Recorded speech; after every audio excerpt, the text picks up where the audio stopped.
It's every Red Raiders' favorite podcast. This is the Tech Talk Podcast from Double T 97.3, presented by Cantex Roofing and Construction. I'm Mike Hebert, owner of Cantex Roofing and Construction. Every day is game day, and we'll get it right when it comes to your roofing, construction, windows, and mirrors. Call Cantex Roofing and Construction today. Together, we are one serving you. And that number's always open. Just call 676-DAWG, dog. It is Tech Talk on Double T 97.3. Thank you for joining us. Happy Tuesday to you. Clint Scott, Dr. Mike Gustafson, Brennan Riker behind the glass, taking care of us. We are live for 3 hours from the First United Bank studio. You can join us on the program on the Yates Flooring Center chat line. Thoughts, comments, questions, reactions, all of that welcome there. You can also call us on the Visual Edge IT hotline. 806-771-0973 is that number. If you would like to watch us on YouTube, just look up youtube.com/Double T Sports Network. Or you can also find us on Fox 34 News Now. If you're on Facebook, Twitter, Instagram, anything like that, follow us at Double T 97.3. Gus, how's your Tuesday? It's very Tuesday. Oh, very Tuesday. Yeah, it's good. Was that the day that I would gladly pay you Tuesday for a hamburger today? I don't know what that is. From Popeye? Wasn't that... Pay you Tuesday? Right? I would gladly pay you Tuesday for a hamburger today. You know what I'm talking about? Nothing? That was... Nothing? Yeah, but his name was... golly. All right, I didn't mean... There's a thing called the internet. Sorry. I know. But I can see the guy. I can see the dude, and he was always eating cheeseburgers because I've called Jamie that in the past.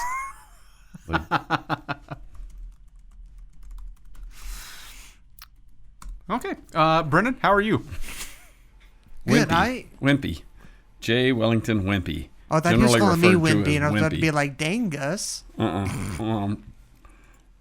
Wimpy. Mm-hmm. Wimpy was always eating cheeseburgers. I'm now on the rabbit hole, goose hunt, whatever you want to call it. I'm trying to see if there's any law offices in Athens, Georgia. Oh, gotta be. I'll get back to you, or maybe it's that has Bulldog there, mm-hmm. or maybe in Starkville. Well, good luck with your mission over there. We've solved one mission of getting Wimpy. Have you? I mean, you were pretty down to earth yesterday, but was there any residual rage or anger or anything that subsided? Are you good? No. You're focused on Oklahoma State. Ready Turned to grind, your attention to the Pokes. We got 5 games and 5 games left. 3 of them are at home. Got 4 in a row and then an open week. The monsters on that list are in 2 and 3 weeks, I guess, if we're numbering them out 1 through 5. Mm-hmm. Yeah, this. Love to see this Oklahoma State game go off with that incident relative to, of course, starting quarterback getting back in there and maybe getting a couple quarters in him. You know, getting 2.5 quarters, let him get a good clean, do the Joey Maguire thing where you find a rhythm and some rhythm and get back into some flow and then get him out of there, and probably say the same thing with a bunch of other guys. Would love to get some dudes off the field and maybe a growth opportunity and a chance to shake the rust off for some guys, but more importantly, keeping a bunch of our dudes out of harm's way. I'm really curious of how healthy will Behren Morton be, by the time, because I don't think this needs to be a game day decision, even if it was pushed to that. This is not the team that needs to be a game day decision. Not for OSU. Because everybody knows, you do not need Behren Morton to win this game, but is it simply, okay, if he gets all the way to 100%, is it a go? Because even then, I think that they might have a decision on their hands. And to me, I'm more in the camp of if he only if he is like their version of 100%, he's not going to hurt this injury again on like something foolish, like just too many reps, right? Because you're going to have contact. It's football. We get that. But, you know, I mean, if that's the original- case, you have a chance to handle this just like you did Oregon State. I mean, Oklahoma State is in one of the worst positions for a program right now. And it's not even that they don't have there's no talent over there at all. No, there's a handful of guys I think they want to keep around. But, I mean, you have 11 players in the transfer portal officially. That doesn't count the players that have already declared their own red shirt that aren't playing. And the own players that, like, I don't believe Zane Flores is red shirted, but he's announced like he's going to be in the portal, or that's the expectation. You have a handful of guys like that. It's half a team. Right. It's as close. I mean, I don't know when we've had a 38-point spread in a Big 12 game. It's crazy. Yeah, it is. And, and you think about it, the original Behren Morton injury, when did that come? In what game did that come? The Arkansas Pine Bluff game. So to your point about it's football, anything can happen, that's it. You know, remember his leg kind of getting bent in a way that we all thought, man, that was way worse than just and he was back playing the next week, but it looked like he bent that thing, and because Cam Dickey missed a block, right? Missed a big blitz pickup in an absolute blowout. And, so would love to see him find some rhythm and get going. They said he was, I guess Coach McGuire yesterday said he was running in the underwater tank and doing some things. And so I'm sure that thing's getting worked as fast as it can to get back. But I would imagine the answer to our question about does he play, and certainly does he play any meaningful reps, the answer to that probably lies in how much practice, how much quality practice he can get. Yeah, because if you had flipped the games, like if Arizona State had been this week, and I mean, I guess the same scenario you were in, and it was literally the day before or the day of that they were making that decision, and he's able to go and say, yes, you play him against Arizona State. Just Oklahoma State does not seem like the team that you do that against because you have bigger goals. But it will be interesting with every update that we kind of get this week, and I would venture to guess we won't know anything solidly till at least Thursday. Yeah, I would think so. I mean, that'll leak its way out in terms of how much practice he's getting. You know, there may be points earlier on in the, maybe even tomorrow, like, hey, he took reps with the ones. Okay, that's probably a good sign, unless he was in agony and couldn't hit the broadside of a barn. But I think that kind of stuff would be established before he's taking snaps with the ones in a team practice. But, yeah, we'll see. There's no question about his toughness. Coach McGuire's talked about that repeatedly. Now it's just him getting healthy. It is Tech Talk on Double T 97.3. Time for the juice on the other side. You get us on Double T 97.3.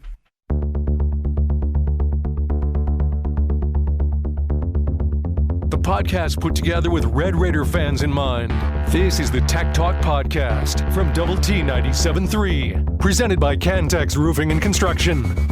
It is Tech Talk on Double T 97.3, double2sportsnetwork.com, and the Double T 97.3 mobile app, brought to you by our friends at Happy State Bank. Clint, Gus, and Brennan. Keep hitting us up on the Yates Flooring Center chat line, or you can call us on the Visual Edge IT hotline. That number is 806-771-0973. We got this thought on the chat line. No reason to play him this weekend, except for Morton. I think the coach would disagree with you, but I understand the harm's way side of that conversation. The coach's take on it is, I want him in rhythm. I don't want him finding his way back into rhythm in a game on the road, Kansas State. But I think but I understand it. I don't think the harm's way side of it. And this is the same question we had about him 5 weeks ago. Isn't it funny every time we pull up to a team that's orange and black and has OSU as their letters, true. We're having the same. If he's 100%, to me, and I say this, I don't think he'll be there. Just from what it seems now, the stuff that you're having to do. If he's 100%, I give him a half. Right. Score a bunch of points on Oklahoma State, and then give Will Hammond the second half. I don't think you'll see that boat. I don't think he's going to be. I don't think he's going to be there to 100%. I mean, if you're having to do all the things you are right now and all the tests, and also the positive to me is, I mean, we all know you're still going to need Will Hammond the rest of the year, right? I think of anybody on the team up and down the roster over there, the one player that needs a confidence-building game is Will Hammond. Yeah. There ought to be confidence gained by this. Mm-hmm. And I don't think the rest of the team necessarily needs that. I think maybe the offense as a whole could use a quote-unquote get-right game, not a confidence-building game. But I don't think the defense as a whole, or even when you break it down individually, was like walking away like, man, we really need to get that guy's mind right. I think that Coach McGuire pretty much wrapped it up yesterday, that they're pretty pissed off over there and that they want to lay a smackdown on whoever that was going to be up next. It just happens to be a very limping Oklahoma State team, which is not a great mix for them, by the way. But Will Hammond, I think, could use a confidence-building game. I agree. But I also hope that he's able to learn from the first three quarters, whatever there is to learn, and then draw confidence from the fourth quarter. Sure. Because 3 possessions, three times, 2 touchdowns, and once with a drive in it on the 6-yard line. I mean, in a normal situation, that's 17 points and 3 visits, and 3 possessions. So there were good things that happened at the end, and so he. Oh yeah. But it kind of makes you wonder too, like, hey. Once that game flow got going and he was able to string together some possessions and have a little success, he, got a little wind beneath his wings, which that's perfectly normal. The kid's a freshman, This all this stuff right now is probably valuable experience for him and the Texas Tech Red Raiders 2026 edition, right? Mm-hmm. But yeah, I hope he's I hope he's able to draw from. Obviously, Coach McGuire talked about him taking the loss hard, but I hope he's able to draw from the good things that they did in the fourth quarter. Yeah, I mean, first off, something that we talked about yesterday, but just the mental ability to stick with it, even after, you had in no particular order, because I'm not going to remember it off the top of my head, but punt, interception, loss of downs, whatever that combination was. Either way, 3.5 quarters of no, outside of the one touchdown in there, of just nothing, right? And having the mental fortitude to stay in that game as a young guy who was running into a lot of frustration. And so, sure, yes, I mean, absolutely, there was some good to pull away, but I just don't want him to walk away from it devastated. I mean, that's about the toughness of just being a competitor, and you show up the next day and get back in the saddle, and kind of all those little coach sayings and life sayings that everybody has that you get from sports and whatever. But for him, it's not like, hey, you've got to overcome the humiliation and embarrassment of Tempe. No, I mean, obviously the result wasn't what we wanted, but hey, there was plenty that he can, that went well in the fourth quarter. Like once he settled down, that was the version we're all hoping for from him. DPI had this: after last weekend's embarrassment, I sure don't want Hammond starting. Seems like you guys are just trying to overlook this weekend's game. We really don't need to do that. We're a 38.5 point favorite. So you can describe, overlook, you can, whatever verb you want to put on this. Yeah, we're a 38. If you have trouble separating this game or needing some context for this game, Vegas is treating this like the Kent State game. Okay, so nobody's overlooking anyone. But I think as just the guys sitting here doing a talk show, I don't think the team is either. If there's Coach McGuire spent a considerable part of the press conference yesterday talking about being pissed off for greatness, hoping that they're energized by the fact that they played like dog water for a considerable part of that game, and with 2 minutes left, had a 3-point lead. So I'm not.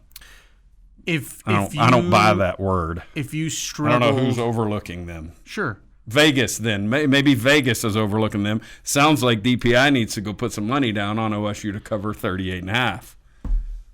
if you struggle in any way with this Oklahoma State team, you don't have to worry about Arlington. No, because hell no. you're regressing in a way that is one of the ultimate meltdowns in the Big 12 conference that we've seen. You could overlook, quote unquote, air quotes, overlook OSU and still win by 4 touchdowns. I mean, OSU has not beaten a FBS team, and the one team that they beaten was Tennessee Martin, and they beat them by only 20 points. There's a decent chance they're going to be playing, a converted wide receiver at quarterback? Yeah, so Sam Jackson, he's been the starter of the last 2. His story is really interesting because he starts out at TCU as a quarterback, spends 2 years there, then goes to Cal, gets a decent look there for a 1-year stop, and then goes to Auburn, and that's where he converts to a receiver. And the convert is the thought was like, well, this is an incredibly athletic guy, like obviously a Division I Power 4 athletic guy, but he's not developing the way that we thought, or maybe he thought as a quarterback. So he converts. The story, from what I can tell, the thought of not just converting to produce, but converting because maybe he could be an NFL receiver, and then goes to Oklahoma State to do the same thing. And so I wonder how much convincing there was, like, hey, can you go back to quarterback, because Haas Haney's out for still quite a while, and I don't know when he's supposed to come back, if he does at all. And then Zane Flores got more than enough of a shot and has his story of planned on entering the transfer portal. So I don't know if it was a, hey, can you come play quarterback again, or if there was a big convincing, or if he was, pretty easy, like, yeah, I'm not catching any passes anyways. Right. But I'm just saying, that's what we're talking about this weekend. They have a defensive end a lot of teams would love to have. He'd look good in red and black next year. Mm-hmm. They have a running back that's a good player, but this is a diminished roster.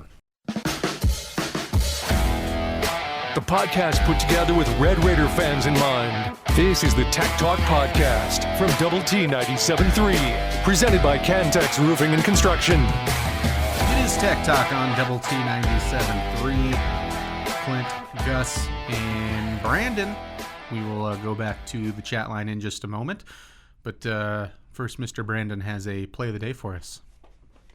Wow pitch. High fly ball. Left field. Arozarena. Where does it go?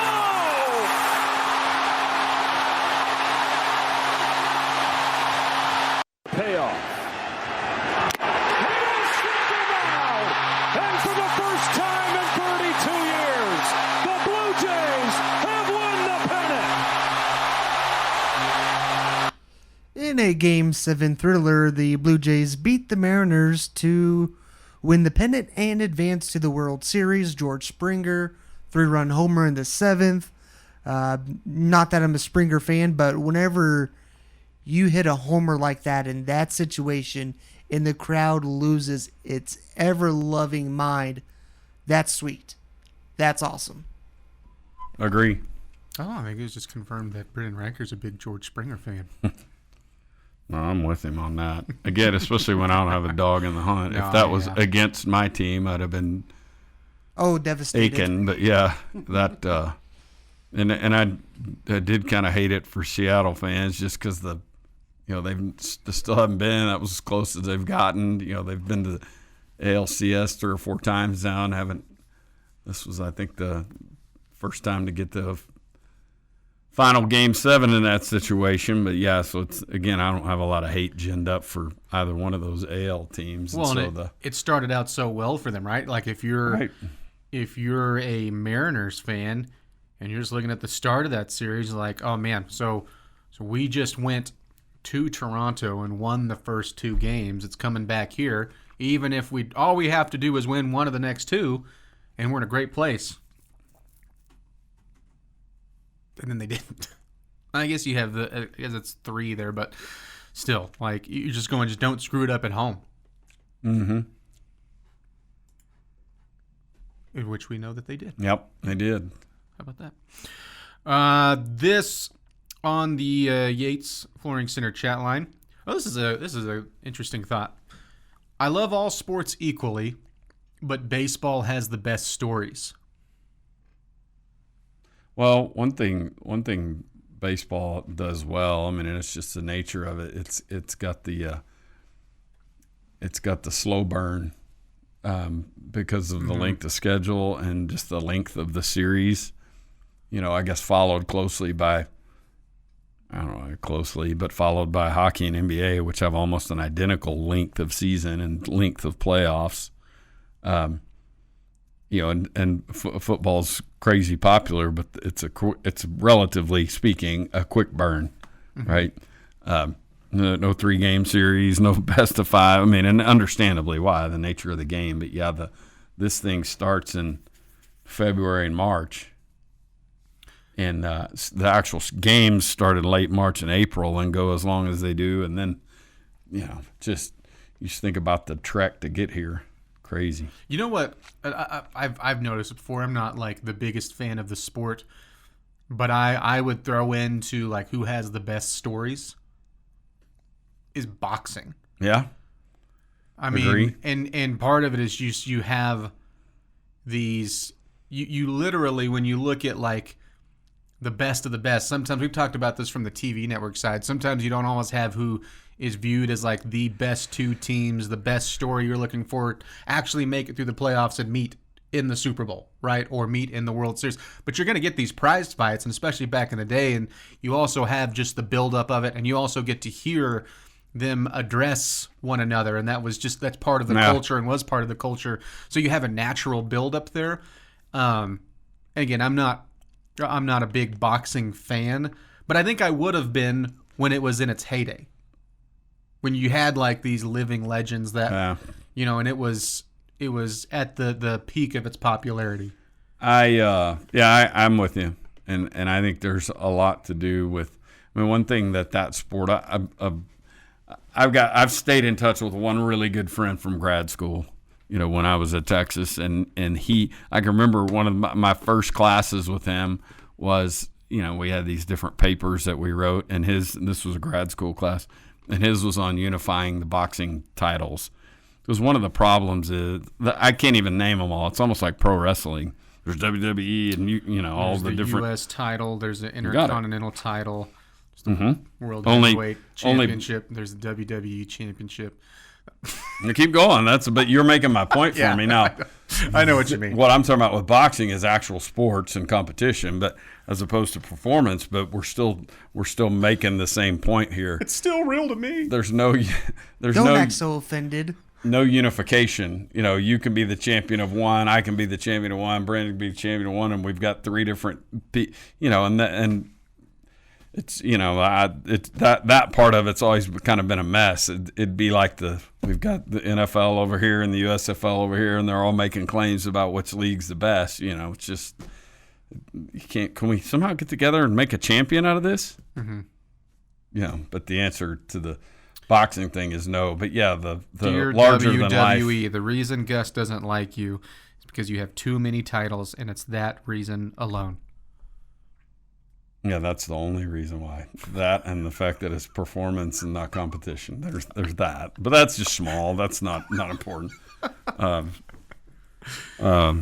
yeah, that the I've often wondered too, and I think about this on the day after another 2-night Monday Night Football thing, and I love having sports as an option every night, and we have that now. And again. You've got the boomer clip of me talking earlier, but when I was a kid, we had Saturday, 1 college football game. Yeah, 1. You see that I'm holding up just this one finger. There was our college football.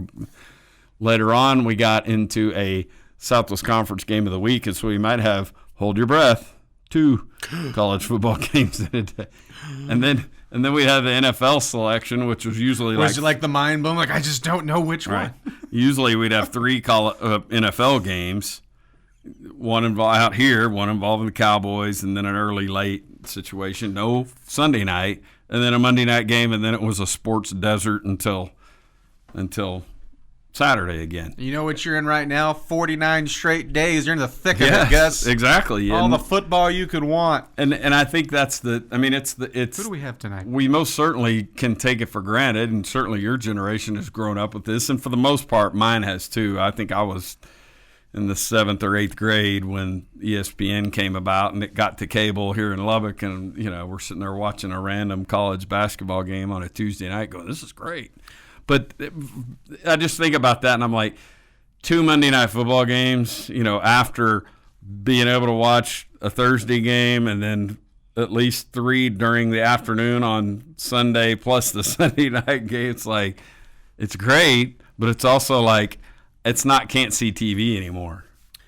Like, you're right. If I miss a game, now like, it's must-see TV, Gus. Clint, when I was a kid, in Tuscaloosa at least, so this would be 5th grade, 5th grade, I can remember setting a cassette recorder in front of the TV. Not a TV, not a VCR or anything. I'm talking about a cassette tape in front of the Monday Night Football and going and recording it. It would flip, and then you'd take the tape out, flip it over, and that way I had 90 minutes of football to listen to, a televised broadcast just during the week when I shot hoops and stuff. And you could call into Alabama-based football radio. Like, I was listening to the first 90 games. Well, this was first 90 minutes of this was exactly. This was Monday Night Football, but now, how I wish I had one of those tapes, though. How cool would that be? Oh, man. But more Tech Talk next. We're going to break down Tuesday night college football. Yes.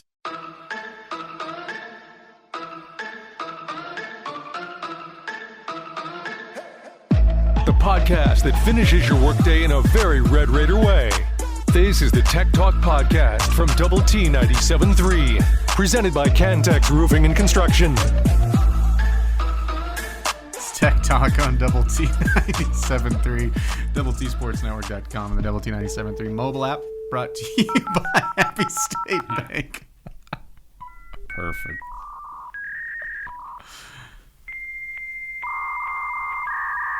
Mm-hmm. That's Hey, my speaking of favorite that- part of it is when it does like the ba-da, like right in the middle of it. Speaking of that, It's my favorite of the sounds of its 27 sounds. I just figured out how to post a photo in the thing here. What is this thing called? The text thread here.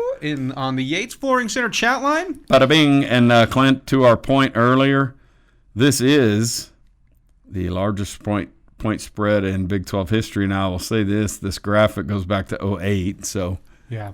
I can't speak to 1996. I would, yeah, because there's probably, if you were looking at spreads for late 90 Baylor teams, I'm Right. sure Could have they been some could bad have ones. fought for something like that. But this is, Yeah, and just so we're clear, this is point spreads in conference games, Yeah. not the Pine Bluff deal. But yeah, this 38.5 point spread is the biggest ever in 2012. Oklahoma 37.5 point favorite over Kansas. 2008, Texas a 36 point favorite over Baylor. 2019, OU a 35.5 point favorite over Kansas. Seeing a pattern. Texas 34 point spread in 2023 over Iowa State. Iowa State win that game? That seems crazy. in 2023. I know. That's what this graphic said. I took a picture of it, so it wasn't, there was no transposing I of believe you. facts and figures. And then 2021, another OU versus Kansas, Clint. 33.5 point favorite Not there. shocking. But yeah, again, I say all that to say someone had texted in earlier about overlooking this game or whatever. And, you never know if that's a question about Clint and I and the way we are talking about this versus is the team over there, smoking cigarettes and taking the week off. Mm-hmm. Clearly they're not. But just to give this context, this 38.5 point spread is the largest in Big 12 history. But I do think, like, Gus, this is okay. So for when we've complained about the SEC and their 8-game conference schedule, part of it is the Big 12 just doesn't have games like this, and this is a self-depleted Oklahoma State roster. This is the reason I'm looking at it like this way. Like the starters that are good to go, you're going to play them. You're going to go out. You're going to treat this like you're facing BYU here in a few weeks, or at least you better. I mean, just to have that mentality. I can't imagine they won't. But then you look at maybe like a Davian Carter or a Terrence Carter or those guys that are dinged up that you're also trying to get right past just Behren Morton. You don't necessarily need to push them this week, Gus. No, absolutely not. No. Absolutely not.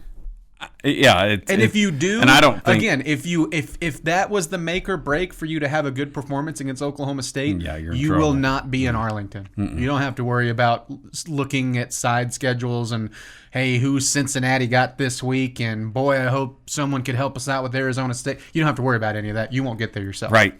I think I totally understand. There's a harm's way question here. And then there's the question of having your quarterback find some rhythm and get into some flow and get some good vibes going toward the game the following week. I think that's the coach's answer. But again, he's the one that's ultimately, he and Behren are the ones going to make the decision. Is the juice worth the squeeze? Is the juice of having him get some reps, get a quarter or two under his belt, get some flow going, worth the squeeze of he might get rolled up again? And I'm sure on Behren's side, if he thinks he's anywhere close to going, he's something that we love about him is his competitiveness, right? Yep. That doesn't just go away. And so, again, he's not the one making the final decision, but in those conversations, I would guess that he's going to be pro. Yeah, play me. Right. I still think our offensive coordinator didn't have the offense ready. Hammond was excellent against Utah and Kansas at quarterback. A quarterback just doesn't lose his swagger in a week. Coaching. I think for one, that Leftwich, I don't think he had a great game plan against Arizona State, or at least didn't adjust when things went wrong. But I will push back on Hammond. Looked excellent against Kansas. No, at least. Gosh, no. I mean, early it took a long time to get in the rhythm of that game, and the passing game wasn't there at all. 60 yards passing or something. Yeah, atrocious, wasn't it? Like I think, Gus, when you have a day that's like you had in Tempe on one side of the ball, it's not just a player, it's not just an offensive group. And it's not just scheme. Everything has to be bad. And there were some things where Will Hammond missed on, right? Yep. Like you missed a couple of big plays, and we're going, oh, why are you running the pass play where you're throwing it short of the sticks? Well, did you think that there weren't other routes developing on that? And sometimes he got a little redshirt freshman-y, a little spell and a little gun shy, and probably dumped it off quicker than he needed to. And then in the RPO game, I think as much as I do agree with, too, yes, clearly you have to give your running backs more touches than what they got. Well, part of it, too, when you're running the RPO or any of the option game that we all want Hammond to be able to run when he's in, part of it is the decision-making of when to give it to the back and when to keep it, right? And I think that's something else that just wasn't awesome in Tempe. But it's like everybody that had anything to do with the offense was to blame on Saturday. Yeah, Hammond 7 for 16 for 42 yards against Kansas. 7 for 16. Those are not rushing numbers. Those are passing numbers. Yeah, everything they got going against Kansas was all of his success was on the ground. His long pass play against Kansas, 12 yards. Mm-hmm. But 8 for 63, 2 touchdowns, and that's. And I'm not trying to say he played poorly, but just if we're misremembering that performance, if we were like, boy, he just came in and ripped Kansas a new one. He came in and went like 4 straight possessions of punt, right, and then a pick. Now the pick was kind of a arm punt, but still. Isn't that right? Wasn't it like 5 possessions in a row with zeros? I'd have to go look at it to get the It was not a good stretch, and it was in the second game when Kansas got back in it. More Tech Talk next.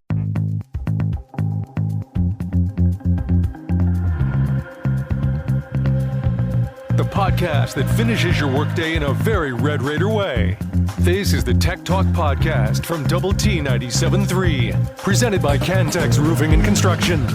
Ask Tech Talk is brought to you by Visual Edge IT. Give us your questions on the Flooring Center chat line. Clint, Gus, and Brennan, one more with us.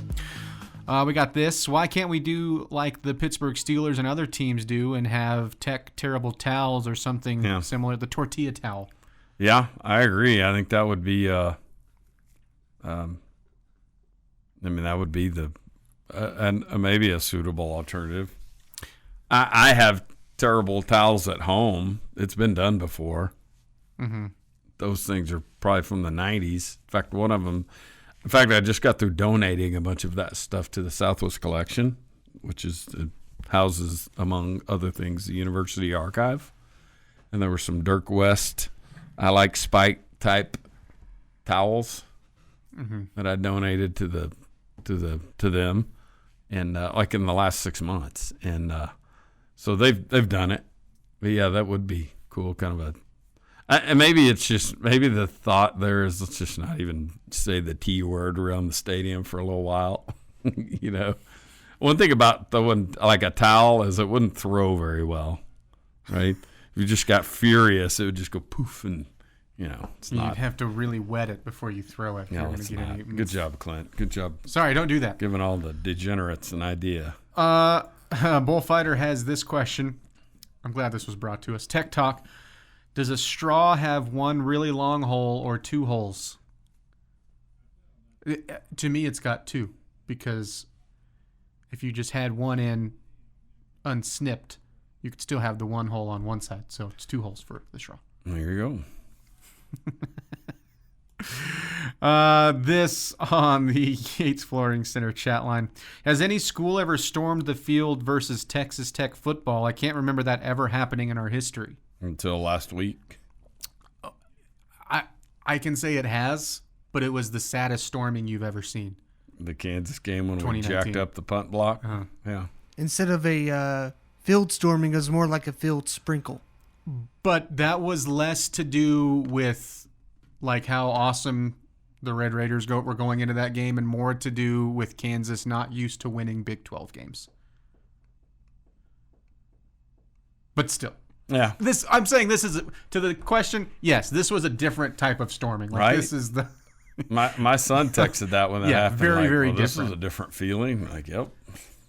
Yeah, all 7 Kansas fans were super pumped in that game to run on the field. And there are some tortilla rally towels being given out currently here in town. So yeah, how about that? Yeah, waving those towels would be cool. It would. Yeah. If you're trying to create a visual, I like it. I'm asking how many Red Raiders are injured. I say you're playing towards a Big 12 championship, so suck it up and get to. I don't think playing nothing. Get to playing. Nothing is given to you. Yeah, I don't think the injury thing's being leaned on by anyone. I mean, it's part of the deal. Sounds like, and we'll start getting injury reports tomorrow, right? The questionable stuff tomorrow. And all. I think sounds like Terrence Carter's out for a while. Obviously, my guess is we're going to get a big old cue by Behrens, name all week in terms of the questionable thing. I think John Curry's dinged up a little bit. He was playing the other day. But I think a lot of guys are dinged up at that level. Like Davion Carter missed some plays this weekend. But again, we got a Cash Cleveland sighting. How about that? Yeah. And this is not a I don't think we're getting a lot. I mean, injuries is just part of the narrative. We have Clint and I have 15 hours a week. So if you want to blame injury talk on anyone, blame it on us. But it's just part of the narrative. It's part of giving you the information we hope you might not otherwise have. But yeah, I don't think anybody's leaning into, if only Joe Blow was healthy, we would have won. Or not anybody around here. This on the Yates Flooring Center chat line, SMU 2013 was a Friday night game. Yeah. And that game was here. because we've had the Thursday night games here since then, but I'm really specifically referencing the Friday. We haven't even played in one in a while, and again, I think that's going to be because the conference is using those games, like the conference TV and package involves Friday night games, and I'm sure we have asked to stay out of hosting one of those for as long as possible. Mm-hmm. That doesn't mean, that's what I'm saying. I'm kind of surprised we haven't played in a road Friday game. If I were, and I know, again, hope it doesn't happen, just so we're clear. I understand like what high school football means and its impact to the culture and how important it is, and you don't want things fighting it.